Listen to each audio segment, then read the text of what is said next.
Julien Hufliger, bonjour. Vous, Bonjour. vous êtes le directeur des caves de la Côte, les caves qui sont caves de l'année. Alors comment justement votre société coopérative a-t-elle traversé cette crise du coronavirus? Alors, on la traverse toujours, hein. Notre premier souci, ça a été notre personnel d'abord. Il a fallu mettre en place toutes les mesures de sécurité. Là, on a eu un petit coup de pouce du travail qui avait déjà été fait durant la grippe aviaire et le SRAS. On avait un plan pandémie avec des stocks de masques, des stocks de solutions hydroalcooliques. Donc, on a été un petit peu, on a eu plus de chance, on a pu équiper le personnel avec toutes ces mesures un peu plus rapidement, peut-être que d'autres structures. Euh, Ouais, alors justement, à l'heure de l'apéro Skype, de l'apéro Zoom, est-ce que les gens se sont rués sur vos produits? Est-ce que ils consomment ce bon vin régional? alors, oui et non.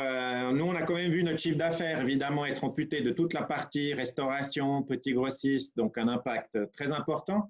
Il a fallu prendre des mesures aussi économiques pour pouvoir permettre la continuité de l'activité, servir les clients qui étaient encore, je dirais, actifs. Donc il a fallu jongler avec moins de personnel, moins de chiffre d'affaires, mais des commandes importantes, surtout du côté de la grande distribution. Alors là, oui, je dirais que c'est assez positif parce que les chiffres d'affaires sont maintenus. Donc on voit dans la grande distribution, surtout les volumes plus que les chiffres d'affaires sont maintenus, voire dans quelques poches, il y a même une petite croissance. On a aussi vu que dans les activités online, il y a effectivement une amélioration, une augmentation des commandes en ligne ou de ces activités directes dirigées directement au consommateur final. Il y a une sensibilité accrue pour les produits locaux, mais qui sont malheureusement évidemment pas d'une telle ampleur que ça compense tout ce qui se perd dans la partie gastronomique et dans la partie des petits clients, des petits commerces. Alors justement, est-ce que vous pouvez quantifier cette perte que vous avez eue par rapport aux restaurants qui sont fermés, aux cafés, aux bistrots? C'est à peu près pour le moment un tiers de nos volumes. Et c'est un chiffre d'affaires supérieur parce que ce sont des canaux qui, en général, achètent et consomment des vins de qualité plus importante, et donc aussi à un prix plus élevé, des marges qui sont souvent plus intéressantes que d'autres canaux de vente. Mais là, on voit pour le moment que c'est vraiment un tiers des volumes et entre 30 et 40% du chiffre d'affaires. Et justement, à contrario, de combien finalement les ventes dans la grande distribution ont-elles pu éponger ces pertes? Alors, elles ne l'ont pas épongé. Les ventes sont restées stables, ce qui est déjà pas mal. Il n'y a pas eu de recul comme on aurait pu le penser parce qu'il y a quand même eu beaucoup de mesures de limitation, moins de fréquence du public. Le public, au début, il y a même eu plutôt une chute du chiffre d'affaires parce que le public allait sur des produits de première nécessité. Et là, on voit qu'il y a un rebond qui compense un peu cette perte du départ, mais l'un dans l'autre, à fin avril, on est à peu près sur les mêmes niveaux de volume que l'année passée. Alors, vous avez dit quelque chose d'intéressant dans votre première partie. Les vignerons avaient tiré les enseignements du SRAS, de la grippe aviaire, et finalement, vous étiez prêts avec des masques, voire un plan pandémie. Vous êtes bien les seuls, le canton, la Confédération n'avait pas de plan pandémie, mais les vignerons de la région de la Côte l'avaient. Expliquez-nous ça. Ah, écoutez, alors les vignerons, peut-être pas ou pas autant, c'est surtout la cave, hein, on le doit à notre responsable qualité, à l'équipe de direction précédente qui avait effectivement pris très au sérieux à l'époque ces deux épidémies d'avant et qui avait mis en place tout un plan qu'ils n'ont évidemment pas activé à l'époque parce qu'il n'y a pas eu cette gravité. Mais donc, on a finalement repris ce qui avait été fait à l'époque et on a retrouvé les stocks et on a pu très vite mettre toutes ces choses en place. Allez, pour la boutade, on pourrait dire qu'un vigneron conseiller fédéral de la région pourrait peut-être vous appeler pour savoir comment mettre en place justement un plan pandémie. On va maintenant s'intéresser au futur. Comment vous allez reprendre vos activités? Alors, juste avant, vous me disiez, vous étiez dans la taille des vignes. qu'est-ce qui va se passer maintenant? Est-ce que vous avez assez de main-d'œuvre? Est-ce que les vignerons ont assez de main-d'œuvre pour pouvoir travailler leurs vignes? Alors, oui, les activités prennent maintenant avec les effeuilles et d'autres activités. Il y a un grand souci chez pas mal de nos sociétaires vignerons. C'est difficile de trouver le personnel, c'est difficile de le faire venir. Souvent, ils viennent de pays étrangers comme le Portugal, la Pologne ou des pays voisins comme la France. Et là, ils sont en train de travailler pour essayer d'obtenir les autorisations nécessaires, de faire venir ce personnel. Certains se débrouillent autrement avec des aides familiales, des amis, pour pouvoir pallier à ce manque de main-d'œuvre. Mais encore, le souci, je dirais, encore plus important, c'est le revenu.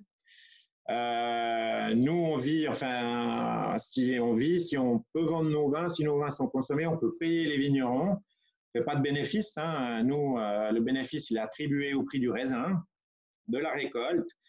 Et le prochain paiement est à fin août. Et c'est clair que s'il devait manquer un mois et demi ou 2 mois de chiffre d'affaires sur l'année, il va falloir qu'on trouve des mesures assez drastiques pour pouvoir assurer un revenu minimum à nos sociétaires. Est-ce que la Confédération, le canton vous aident, ont compris la problématique des vignerons et des caves? Alors, je pense que la difficulté pour eux, c'est qu'ils ont les mêmes demandes de la part de la plupart des branches économiques en Suisse.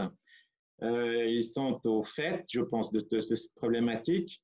On a obtenu les aides. Alors, il faut quand même dire que pour ce qui est du chômage partiel et de la première tranche des prêts de la Confédération, les choses se sont très bien passées. Ça a été extrêmement efficace et facile à mettre en place. Ça, oui. Par contre, la deuxième tranche des aides de la Confédération, donc toute cette tranche qui est au-dessus du demi-million, et maximum 10% du chiffre d'affaires, ça s'avère beaucoup plus compliqué pour arriver à qualifier à ces aides-là dans je dirais, des conditions qui soient acceptables pour des PME comme nous. Si on doit payer 3% d'intérêt là-dessus et simplement s'endetter encore plus, ça ne va pas être très efficace. Voilà. Justement, il y avait ces emprunts pour l'instant à taux zéro, on ne sait pas pour l'avenir, mais néanmoins, est-ce que les vignerons, même les caves, ont, j'allais dire, les épaules assez larges pour pouvoir rembourser ces emprunts à long terme? Alors, toute la question est là pour beaucoup d'entreprises. Si les conditions de remboursement sont effectivement souples, c'est-à-dire qu'on parle de 5 à 7 ans, voire peut-être plus tard, avec des taux bas, je pense que si c'est bien utilisé, ça peut être très utile.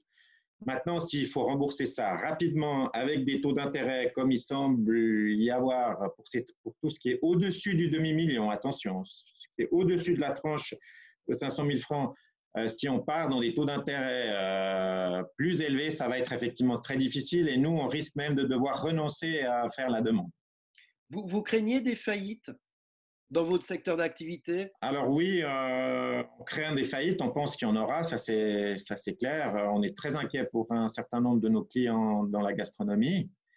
On travaille sur des plans aussi pour les soutenir, pour voir comment, sans nous mettre en péril, on peut soutenir la gastronomie.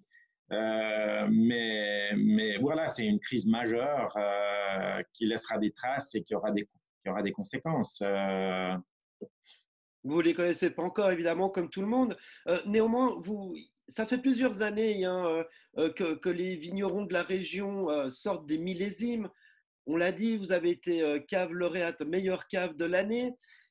Comment vous voyez l'année? Est-ce que les cuves sont pleines? Est-ce que vous allez pouvoir redistribuer ça? Enfin, comment vous voyez vraiment l'avenir? Alors, effectivement, nous, avant le Covid, on était déjà dans une crise majeure du vin suisse. À cela s'ajoute le Covid. Il nous faudra des mesures exceptionnelles pour le traitement des stocks qu'on va certainement avoir dans la profession au niveau de toute la viticulture suisse avec la nouvelle vendange. Il faut un petit peu voir, grosso modo, on estime qu'il y a 2 mois de consommation au niveau suisse qui auront été perdus. et donc qui seront stockés chez nous, chez les vignerons, pour lequel il faudra trouver une solution parce que sinon, effectivement, il y aura une casse importante dans le vignoble, donc des vignes qui seront tout simplement plus travaillées, des vignerons qui feront faillite, des caves qui feront faillite, si on n'a pas des mesures concrètes pour pouvoir traiter ces stocks d'invendus en raison de cette crise. S'il ne fallait donner qu'un message d'espoir, un message essentiel que vous aimeriez faire passer, ce serait lequel? Alors écoutez, je pense qu'on se serre tous les coudes, on prend toutes les mesures nécessaires pour essayer de passer cette crise et il faut que tous les Suisses consomment, enfin tous les résidents suisses consomment les produits des industries locales. C'est vraiment ça le message clé. Il faut encourager les gens à regarder autour de chez soi ce qui participe à la qualité de la vie quotidienne des gens qui vivent en Suisse. Le paysage, les vignes, les produits locaux en font vraiment partie. Et c'est là-dessus qu'on mise, de sensibiliser aujourd'hui des consommateurs qui ne l'étaient peut-être pas avant à consommer des produits locaux et des vins locaux. Surtout qu'ils n'ont pas besoin de se priver non plus de vins étrangers puisque la production locale suffit juste pour couvrir un tiers des besoins. Donc, si sur 3 vins, on consomme au moins une bouteille de vin suisse, ben, on soutient toute l'économie viticole suisse. Voilà, un excellent message marketing. Sur 3 vins, il faut en consommer au minimum un vin suisse. Julien Hoefliger, directeur des Caves de la Côte, merci beaucoup de nous avoir accordé ces quelques minutes. Merci à vous.